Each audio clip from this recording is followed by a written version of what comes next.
유일한 중보자 예수 그리스도. 요한복음 3장 16절. 하나님이 세상을 이처럼 사랑하사 독생자를 주셨으니 이는 그를 믿는 자마다 멸망하지 않고 영생을 얻게 하려 하심이라. 아멘. 하나님의 공의는 반드시 우리의 죗값을 치를 것을 요구하십니다. 우리는 다 영적인 빚을 지고 있는데 우리의 힘으로는 도무지 갚을 길이 없습니다. 다른 어떤 피조물도 대신해서 그 빚을 지불해 줄 수는 없습니다. 왜 그렇습니까? 사람이 죄를 범했기 때문에 사람이 죗값을 지불해야 하는 것이고, 다른 어떤 피조물도 이러한 하나님의 무거운 진노의 짐을 우리 대신 짊어질 수 없기 때문입니다. 그러면 누가 중보자가 되어 이 빚을 갚을 수 있습니까? 참 사람이면서 죄가 없어야 하고 또 참 하나님이셔야 합니다.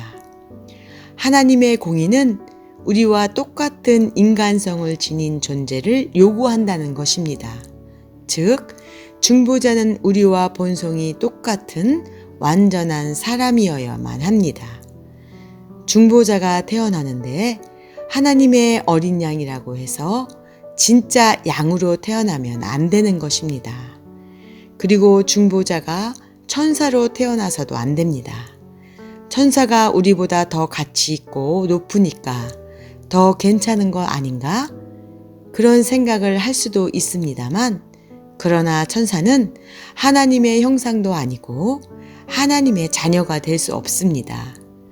오히려 천사들은 구원 얻을 후사들을 섬기라고 보낸 하나님의 종들로서 우리가 인간이 죄인이라는 사실을 빼고 존재의 본질만 놓고 보면 우리보다도 좀 못한 존재입니다. 그래서 천사도 자격 미달인 것입니다.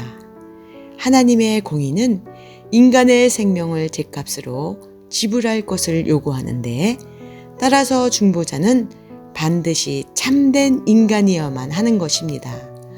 그러면 이 세상에서 수많은 사람들이 있으니 그들 중에 중보자가 있을지 있지 않느냐 할 수 있는데요.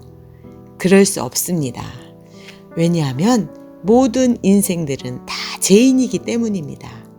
죄인은 다른 사람의 죗값을 지불할 자격이 없습니다.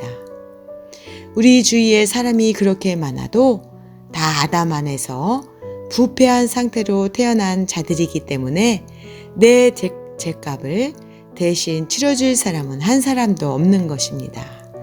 중보자는 아담 안에 속하지 아니한 사람으로 곧 둘째 아담으로 태어나야 하며 반드시 의로운 사람이어야 합니다.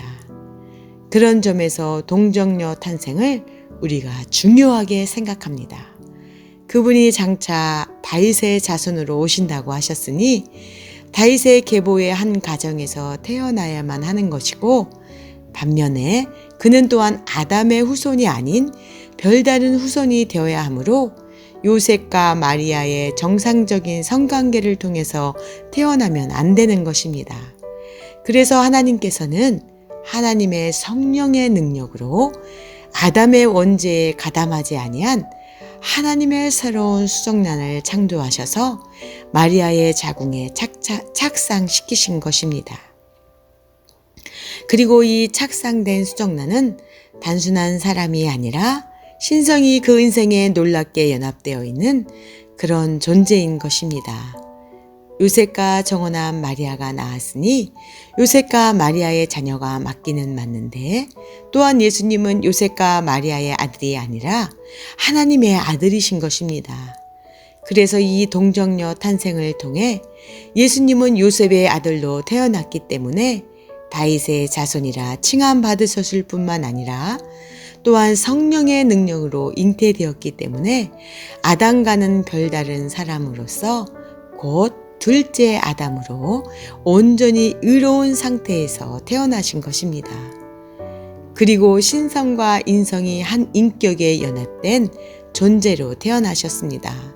오늘날 많은 신학자들이 이 동정녀 탄생의 사실을 신화라고 주장하는데 그럴 수 없습니다. 우리는 정말 이것이 역사적 사실임을 믿습니다.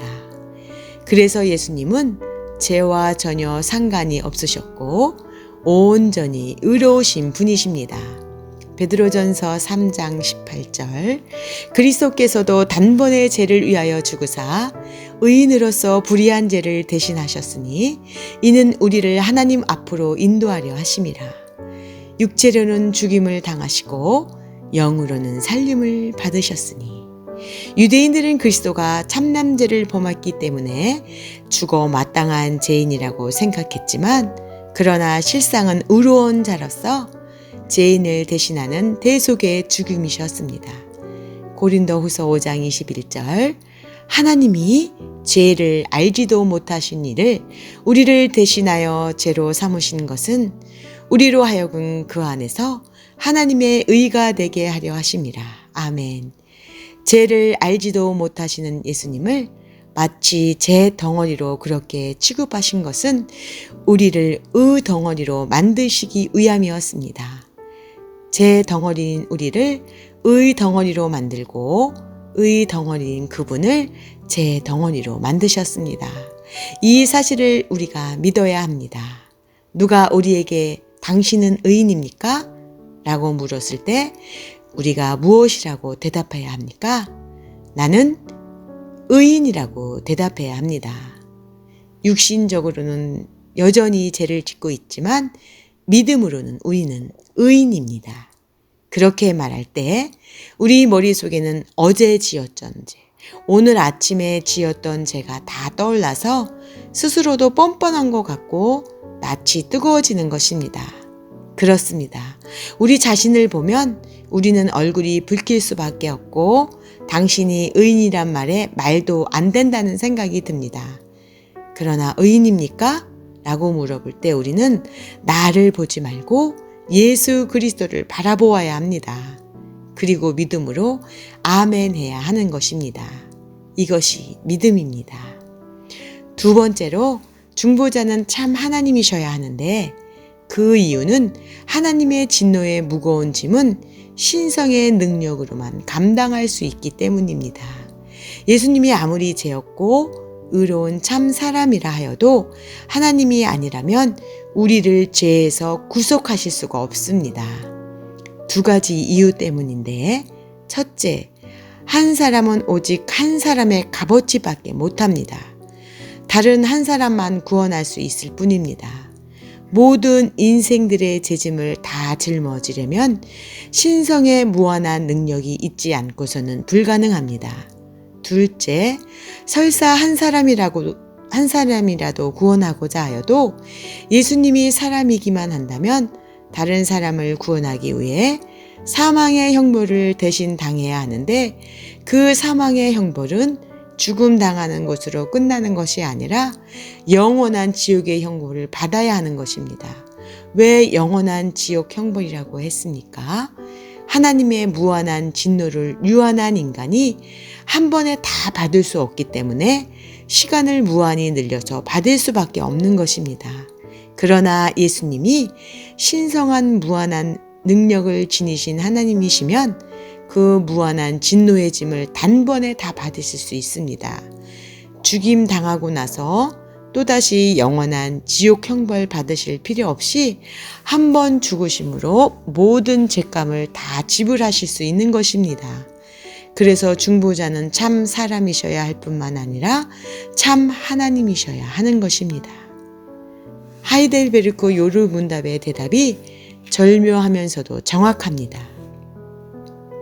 하나님의 무거운 진노의 짐을 짊어지는 데는 신성의 능력이 필요하다 라고 말하면서도 그런데 그 짐을 신성이 짊어지는 것이 아니라 인성이 짊어진다고 말합니다. 이것을 우리가 잘 이해해야 합니다. 사망이나 고통, 형벌, 고난과 같은 것들은 신성에 내려질 수 없습니다. 왜냐하면 하나님은 고난받지도 아니하시고 죽으실 수도 없는 분이시기 때문입니다. 신성은 고난받을 수 없습니다. 인성만이 고난받을 수 있는 것입니다. 반대로 인성으로는 모든 인생들의 죗값을 감당할 수 없습니다. 오직 신성만이 감당할 수 있습니다. 그러므로 중요한 것은 신성과 인성이 신비하게 하나로 연합해 있는 한 인격, 예수 그리스도께서 죽으심으로써 인성은 인성대로 고난을 받으셨을 뿐 아니라 신성은 신성대로의 역할을 수행함으로써 모든 인생들의 죗값을 다 치르셨다는 것입니다. 그렇게 죗값을 치르셔서 우리를 어떻게 구속하셨습니까? 예수님 자신이 우리의 죗값을 치르시기 위해 죽으시고 그리고 또한 부활하심으로써 본인이 먼저 의와 생명을 얻으시고 그 얻으신 것을 자기와 연합한 모든 신자들에게 나눠주심으로써 우리를 구속하시는 것입니다. 그리고 그 얻으신 사건이 바로 예수님의 부활 사건입니다. 예수님의 부활이 의미하는 바는 그분이 죽은 것이 자기의 죄 때문이 아니라 의로운 자로서 불의한 자를 대신하는 대속을 위한 죽음이라는 것을 하나님이 인증하시는 것입니다. 그래서 부활은 곧 예수께서 의와 생명을 획득하시는 사건입니다. 디모데전서 3장 16절 크도다 경건의 비밀이여 그렇지 않다 하느니 없도다. 그는 육신으로 나타난 바 되시고 영으로 의롭다 하심을 받으시고 천사들에게 보이시고 만국에게 전파되시고 세상에서 믿음 받으시고 영광 가운데서 올려지셨느니라. 부활을 통해 예수님이 비로소 의인이 되신 것이 아니라 그분이 의인이시라는 사실을 부활을 통해 증명되었습니다. 그리하여 얻은 의와 생명을 우리에게 주시는 것입니다. 하나님이 그를 믿는 자마다 멸망하지 않게 하려 함이라 라고 끝날 수 있는데 더 나아가 멸망하지 않고 몇 년을 더 살 수 있게 하셨느니라 그렇게 하실 수 있는데 멸망하지 않을 뿐만 아니라 영생을 얻게 하려 하심이라고 말씀하셨습니다. 그러므로 우리는 모든 영광을 하나님께 돌려드려야 합니다. 하나님이 주신 많은 선물들 가운데 가장 최고의 선물은 바로 예수 그리스도이십니다. 이 예수 그리스도를 얻은 자는 비록 가난해도 건강하지 못해도 재능이 부족해도 결혼을 못해도 세상에서 가장 비참하고 비천하고 그래도 본인 자신은 예수님 때문에 이 세상에서 자기가 제일 복받았다고 생각하는 것입니다.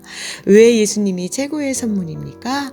그것은 이 예수 그리스도로 말미암아 우리가 모든 죄를 사함받고 구원 영생을 얻기 때문입니다. 그래서 이 예수 그리스도가 우리의 유일한 소망이 되시는 것입니다.